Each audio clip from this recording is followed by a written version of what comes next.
je le disais tout au début, je reçois sur ce plateau Jean-Jacques Mamba. Bonsoir et bienvenue. Bonsoir. Vous êtes analyste économique, vous suivez de près l'évolution justement de la situation économique en République démocratique du Congo, un pays d'ailleurs que la FMI plusieurs fois a placé parmi ceux qui évoluent en termes économiques, parmi les économies les plus dynamiques en Afrique, un taux de croissance qui va approcher 10%.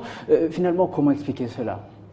Écoutez, si vous devez vous en tenir à des statistiques, vous n'allez vraiment pas avancer en termes de l'analyse économique, parce que l'analyse économique est globale. Oui. La croissance, au fait, c'est simplement l'accroissement de la production d'une année X à une année X plus 1. Ça veut dire que dans le cas d'espèces, qui est le cas du Congo, notamment dans le domaine des mines, vous avez une augmentation de la production minière, qui peut justifier que d'année en année, on a ce qu'on appelle ici la croissance. Mais lorsque vous faites une analyse plutôt intégrale, vous avez plusieurs facteurs qui viennent atténuer finalement la profondeur des résultats statistiques que peuvent produire naturellement le Premier ministre qui s'en targue souvent, parce qu'en ce moment-là, vous tenez compte de plusieurs facteurs. Vous avez par exemple des facteurs démographiques. Si vous avez une population aujourd'hui de 10 millions d'habitants et que vous produisez 10 millions de dollars, si la population double et que l'année d'après vous avez produit par exemple 12 millions de dollars, la population s'appauvrit. Parce qu'en ce moment-là, vous allez prendre la richesse de l'ensemble de la population, ou bien la richesse produite divisée par chaque individu. Oui. Et en termes de revenus personnels, vous allez constater que les personnes s'appauvrissent. Ce qui explique que même à l'époque de Mobutu, lorsqu'il est parti, je parle des années 97 jusqu'à aujourd'hui, le pays a régressé en termes de richesse individuelle. Donc ça, vous avez ce facteur-là. Vous avez un autre facteur qui est la redistribution. Lorsque le pays à une croissance de 10%, on peut supposer, cela n'est peut-être pas véridique en termes mathématiques, mais l'on peut supposer que l'ensemble de la population ou l'ensemble des structures évolue avec la croissance. C'est-à-dire au niveau des salaires, par exemple, lorsque vous prenez ce paramètre-là, on peut aussi voir que un fonctionnaire qui recevait X montant, en raison de la croissance, il a un salaire indexé, l'année d'après, il peut recevoir Y montant, ce qui n'est pas le cas. Vous avez aussi d'autres problèmes qui interviennent ou qu'on peut analyser lorsqu'on parle de la croissance économique. Vous avez par exemple un souci lorsque on parle de la valeur ajoutée. Parce que lorsqu'il y a croissance de par le volume des exportations et lorsqu'il y a croissance de par la valeur ajoutée des produits exportés, c'est deux types de croissance différentes. Parce qu'en ce moment-là, il y a beaucoup plus d'intelligence dans la transformation de ce que nous appelons ici des matières brutes ou matières premières, beaucoup plus d'intelligence qui donne une valeur ajoutée beaucoup plus grande et qui permet de déterminer la richesse d'un pays. Par contre, lorsque vous faites de la croissance par rapport à des exportations minières brutes, le pays s'appauvrit parce que ce ne sont pas des richesses qui sont renouvelables. Donc, à un certain moment, elles s'épuisent. Donc, vous avez une croissance et lorsque ces richesses-là sont épuisées... c'est quand même à raison que le FMI peut dire que la RDC est bien le pays le plus... Bien sûr, c'est ce que je suis en train de vous expliquer. Pour la croissance dont on parle ne concerne que le Premier ministre et ses statistiques. Il est dans un monde statistique, mais lorsque vous prenez le vécu quotidien des gens, essayez de vous renseigner. Et en prix courant, par exemple, vous prenez le prix d'un carton de poisson en 1997, eh bien, ce prix-là, il a triplé alors que nous parlons du dollar. Donc, vous avez les trois indicateurs ou les trois questions que j'ai évoquées, mais vous avez aussi un problème de mégestion. Lorsque on vous parle du climat des affaires, par exemple, la capacité d'un pays à croître dépend aussi de sa capacité à attirer des investisseurs.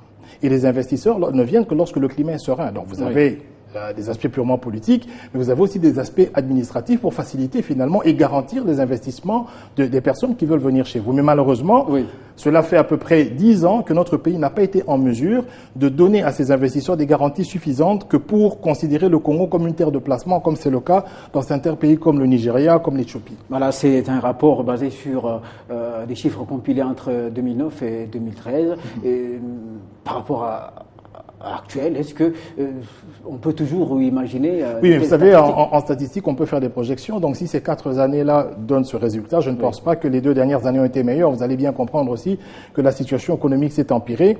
Il y a des pays autour de nous qui étaient producteurs de pétrole qui ont été obligés de dévaluer leur monnaie, comme l'Angola, comme le Gabon et le Congo-Brazzaville. Nous ne sommes pas producteurs de pétrole, mais aussi il y a des cours de certaines matières premières qui ont baissé. Donc, je veux dire que d'autant plus... Enfin, aussi longtemps que notre économie va dépendre d'être tributaire de nos exportations minières, donc sans valeur ajoutée, sans diversification dans les filières, sans services, je ne pense pas que ce rapport-là pourra changer d'ici la fin de cette mandature. Alors, on me dit que, selon toujours le même rapport, que plus de 87% de la population congolaise vit en dessous du seuil de pauvreté, c'est vrai. Non, non seulement c'est vrai, mais c'est une situation qui perdure. C'est-à-dire que moi, je ne peux pas comprendre, en tant qu'analyste, parce que je ne vais pas parler en tant que politicien, que le politique soit autant déconnecté de la réalité sociale. Il y a une fracture sociale. Lorsque M. Matata, toujours bien habillé avec sa cravate rouge, vient parler des performances de son gouvernement et qu'il y a des instituteurs qui ne sont pas payés, par les institutions mais on ne reconnaît que les chiffres. Mais on ne reconnaît, je vous dis, l'économie, c'est de la globalité. On ne se base pas que sur ce qu'il y a dans un cahier. Il y a le panier de la ménagère, par exemple. La capacité pour quelqu'un d'acquérir des biens et services qui sont utiles à sa survie. Ce panier de la ménagère ou le pouvoir d'achat, il s'est effrité. Donc, au fil des années, je veux dire, pendant les 10 ans, vous avez M. Mouzito, M. Matata 1, M. Matata 2, qui ont d'ailleurs, je me rappelle bien, décrété une certaine année du social. Depuis toutes ces années, on nous a parlé de modernité, on nous a parlé de chantier, mais on ne nous a pas parlé du panier de la ménagère. Comment est-ce que le Congolais moyen vit-il? Et je pense que lorsqu'on prend maintenant ce qu'on appelle l'IDH, donc, vous connaissez cet indicateur global du développement humain. C'est en prenant l'IDH qu'on considère maintenant tous ces facteurs. Par ailleurs, par le PNUD récemment. Oui, par le PNUD récemment, mais cet indicateur est pris en compte lorsqu'on parle de la pauvreté des Congolais. En général, lorsqu'on dit, par exemple, le FMI vous dit que le pays est le plus pauvre du monde, ben, cet indicateur est pris en compte. Mais ça veut dire simplement que, au-delà de tout ce qu'il y a comme chiffres, tout ce qu'il y a comme statistiques en termes d'accroissement, lorsque vous avez des facteurs démographiques que vous ne maîtrisez pas, la richesse individuelle ou le mieux vivre individuel, c'est-à-dire par individu, ne fait que décroître. Et donc, si on part de ce constat-là, l'on dira très bien que le Congolais moyen, c'est l'homme le plus pauvre du monde, et ce n'est pas faux, mais il y a un paradoxe. Nous sommes aussi l'un des pays les plus riches du monde. Donc, le paradoxe, c'est au niveau de la gestion politique, au niveau de l'ambition politique, et je pense que jusqu'à présent, nos politiciens ou notre exécutif national n'a pas été à la hauteur des attentes des Congolais. Alors, lorsque certains rapports placent les RDC parmi les pays qui, par rapport aux OMD, se comportent bien, c'est toujours à tort? Non, écoutez, vous savez, les objectifs du millénaire, ils sont divers. Vous avez aussi, dans les objectifs du millénaire, les questions environnementales. Ok? Vous avez des questions de droits de l'homme, environnement, démocratie, des questions de genre. Ça, c'est assez globalisant. C'est-à-dire que lorsque vous envoyez des rapports et que vous avez des ONG ou des institutions qui répondent des progrès réalisés au niveau des institutions internationales, notamment des Nations Unies, on peut avoir comme ça une vision globale. Mais lorsque vous revenez maintenant au Congo-Kinshasa et que vous faites une analyse avec un minimum de minutie, vous constaterez que le Congolais vit mal. Et si on parle du Congolais de Kinshasa, moi j'ai le privilège d'aller souvent à l'intérieur du pays, mais je vous dis que c'est une catastrophe. Il y a des contrées, même pas à l'intérieur, pardon, de Kinshasa, à Kimwenza, qui n'ont jamais vu ni eau ni courant. Ça fait 10 ans. Donc nous sommes dans la capitale, nous avons un taux d'électrification de moins de 25%. Donc ça c'est le vécu quotidien et je veux dire qu'un Congolais moyen, lorsqu'on lui présente les statistiques de M. Matata, il n'y voit que dalle, excusez-moi l'expression, parce que bon, ce ne sont que des chiffres, mais ces chiffres-là ne sont pas transformés dans des réalités de tous les jours, de son vécu quotidien. Et c'est ce qui explique qu'il est catégorisé comme le plus pauvre du monde. Mais par rapport à 10 ans... ça va. Non, ça n'a pas changé. Ça n'a pas changé. Oui. Pour moi, ça s'est empiré parce qu'effectivement, il y a 10 ans. Dans quelle mesure? Écoutez, la ville de Kinshasa aujourd'hui a 10 millions d'habitants. La population d'il y a 10 ans n'est pas la population que nous avons aujourd'hui. Donc on peut même imaginer que nous avions un budget qui était inférieur, mais l'accroissement de la population tend à inhiber finalement le progrès de la richesse individuelle. Parce que les gens n'ont pas de travail. Les personnes s'accouplent donc font beaucoup d'enfants parce qu'ils sont dans l'oisiveté. Oui. Et nous avons une ville qui est tout à fait ingérable où vous avez un taux de chômage structurel de plus de 85%. Donc lorsque dans une capitale, et je crois que c'est le taux mondial, ça veut dire qu'il n'y a pas une capitale au monde où il y a plus de chômeurs que Kinshasa. Donc lorsque vous êtes dans une forme d'abandon, de faillite de l'État, il est tout à fait normal qu'on voit les choses noires et c'est tout à fait logique. On a dit qu'il a été réduit de 40%. Mais vous savez, lorsqu'on avance des chiffres, oui. Par exemple, moi je vous dis un taux structurel de 85%, on peut passer par des analyses. C'est-à-dire que vous allez dans votre quartier, par exemple, prenons des analyses les plus simplistes, vous interrogez 10 jeunes qui ont fini l'université ou qui ont fini l'université les 2 dernières années, il y en aura peut-être 8 qui vont vous dire qu'ils n'ont pas de travail.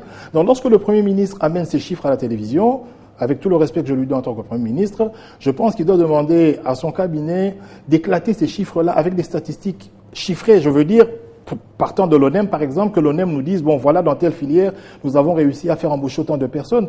Le même Premier ministre parlait à l'époque des cantonnements. Vous voyez ceux qui faisaient le cantonnage. Ils disaient, on a créé des emplois, on fait des routes, ça crée des emplois. On payait 3 000 francs le jour, sans protection sociale ni rien, et aujourd'hui, il n'existe plus. Donc, il y a aussi la précarité. Il faut voir quel type d'emplois sont créés, pour quelle durée, est-ce que ce sont des emplois qui permettent aux gens de se développer ou pas. Alors vous êtes économiste et je suis sûr que vous avez pris connaissance de ces rapports. Est-ce que pour vous, il est crédible?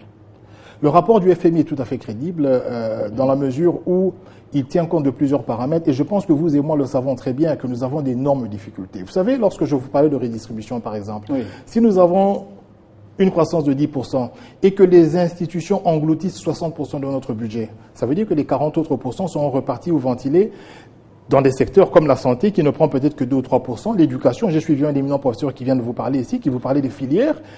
Combien gagnent nos professeurs aujourd'hui? Combien sont payés les magistrats? Ça veut dire que lorsqu'un État est budgétivore, de telle sorte qu'il absorbe lui-même les 90% des fruits de la croissance, il laisse sa population en plan et la population va continuer à souffrir. Donc moi, après avoir vu ce rapport, je peux vous confirmer sans rigoler que c'est un rapport crédible parce que ce n'est pas un rapport différent de ce qu'il y a eu en 2006, 2007, 2008. Le rapport n'est pas très différent, mais lorsqu'on voit le vécu quotidien avec des calculs très simples, le panier de la ménagère, le pouvoir d'achat, on va vite constater que nous ne sommes pas sortis de l'auberge.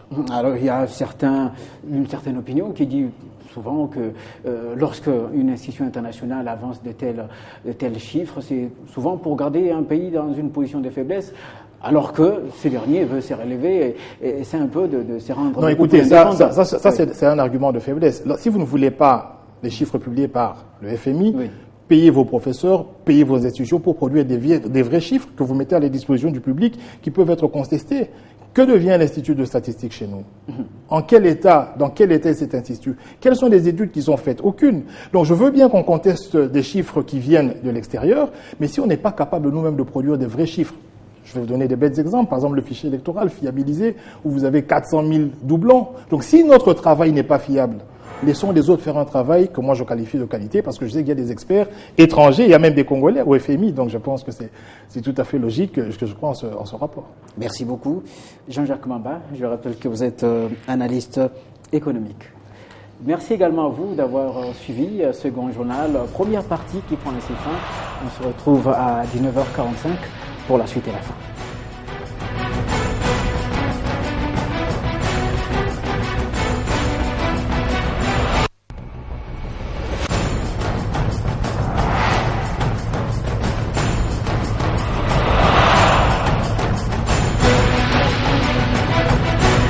Ce grand journal vous a été offert par RPA.